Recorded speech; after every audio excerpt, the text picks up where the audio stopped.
काल मुसळधार झालेल्या पावसामुळे दरड कोसळून कोकण रेल्वे मार्ग 28 तासांसाठी बंद झाला होता। अखेर रेल्वे प्रशासनाच्या अधिक परिश्रमांनंतर रेल्वे मार्गावरील दरड माती बाजूला करून रेल्वे मार्ग पूर्ववत करण्यात आला आणि गाड्या पुन्हा मार्गस्थ झाल्या। परंतु गाड्या जवळपास 28 तास ठप्प असल्याने प्रवाशांचे खूप हाल झाले। प्रवाशांसाठी तात्काळ मोठ्या प्रमाणात बसेसची देखील सोय कोकण रेल्वे आणि प्रशासनाकडून करण्यात आली होती, पण तरीही या दरम्यान ताटकळत असलेल्या प्रवाशांनी खेड येथील स्टेशन मास्टरला जाब विचारत धारेवर धरले।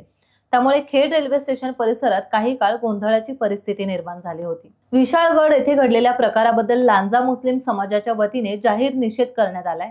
तसेच संबंधितांवर कठोर कायदेशीर कारवाई करण्याविषयीचे निवेदन लांजा तहसीलदारांना सादर करण्यात आले।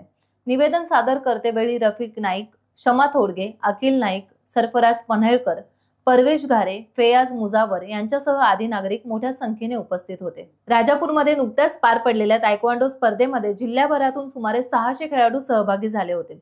रत्नागिरी तायक्वांडो असोसिएशनच्या मान्यतेने आणि taekwondo sports academy of Rajapur तालुक्याच्या सहकार्याने हे खेळवण्यात आले। संगमेश्वरने तायक्वांडो स्पर्धेमध्ये 12 सुवर्ण पदक, 4 रौप्य पदक आणि 3 कांस्य पदक पटकावली।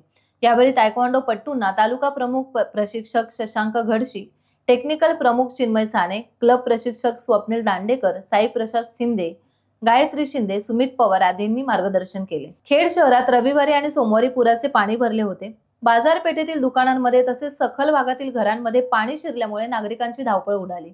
खेडच्या एकविरा नगर, पदुमले आळीमधील नागरिक पुराच्या पाण्यात अडकले होते। त्यांना खेड पालिकेच्या बोटच्या सहाय्याने पुराच्या पाण्यातून बाहेर काढण्यात आले। याबद्दल पालिकेच्या रेस्क्यू टीमचे सर्वत्र कौतुक होत आहे। खेड तालुक्यातील शेर्डी धरणावर 4 मित्रांसोबत फिरण्यासाठी गेलेला तरुण पाण्यात बुडाला होता। जयेश आमरे असे या मृत तरुणाचे नाव आहे। शोध कार्यानंतर तब्बल 20 तासांनी सोमवारी दुपारी 12 वाजण्याच्या सुमारास त्याचा मृतदेह धरणालगत आढळून आला।